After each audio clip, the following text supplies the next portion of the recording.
High on the slopes of Mount Ampato in 1995, at an altitude of 20,000 feet, two climbers spotted a strange, cloth-wrapped bundle jutting out of the snow. Miguel Zarate suggested it might be a dropped backpack, but his climbing partner, Johann Reinhardt, jokingly replied that it could be a lost mountaineer. The joke was terrifyingly accurate. Inside the frozen textiles was a 14-year-old girl who had been resting in the ice for half a millennium. This teenager didn't end up here by accident. The items found with her point to a highly organized, state-level burial, one carried out at an altitude that defied 15th century logic. 500 years ago, the Inca Empire engineered its dominance across the treacherous Andes. They constructed sprawling networks and fortresses using massive, perfectly fitted stones that locked together without mortar. But structural brilliance could not protect them from everything. In a landscape prone to droughts and extreme weather, the empire relied on keeping the unpredictable mountain deities appeased. When crisis struck, the Inca turned to the capacocha ritual. This was the highest form of sacrifice, where physically flawless children were selected to serve as divine emissaries to the gods. Imagine a young girl, draped in the finest textiles, standing before a peak that her people believed controlled the rain and the harvests. The Inca saw an ambassador, a child transformed into a sacred link between the government in the valley and the deities in the peaks.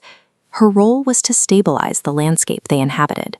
For at least a year before her final ascent, Juanita was elevated to a living deity. Her diet and her daily routines were meticulously managed to ensure the purity required to meet the gods.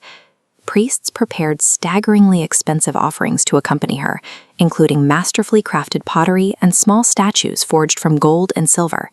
This elevation profile shows the scale of the challenge. A royal procession marched from the valley floor to the summit at 20,702 feet. Accomplishing this vertical push using only human muscle demonstrated the empire's ability to coordinate massive efforts under grueling conditions. This wasn't just an act of faith. Organizing such a climb was a display of imperial dominance over both the people and the natural world. However, archaeological evidence shows that this sense of control was fragile. Directly beneath the sacrificial platform on Mount Ampato, researchers found a distinct layer of dark ash. That ash points to a volcanic eruption. A terrifying plume would have blotted out the sun and blanketed the surrounding empire in debris. For the Inca ruling class, this was a crisis that military might could not solve. The earth was tearing their carefully managed world apart. This natural disaster forced the empire's hand.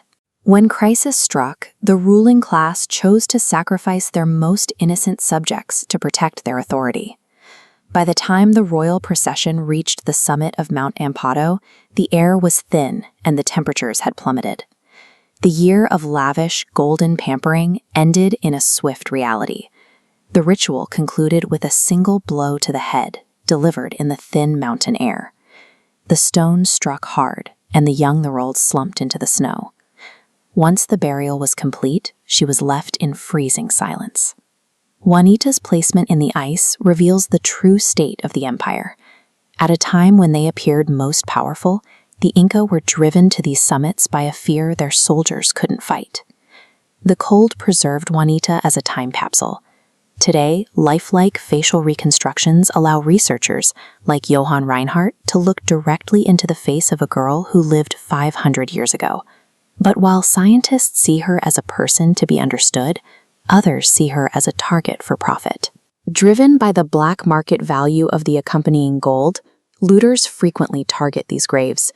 Some use dynamite to blast through the ice, destroying ancient remains just to steal the artifacts buried with them. Juanita was intended to be a messenger to the gods. Instead, she survived as a warning to the future. Her body remains a grim testament to the price of power. To explore more stories of the rise and fall of civilizations, subscribe to Empire Snapshots.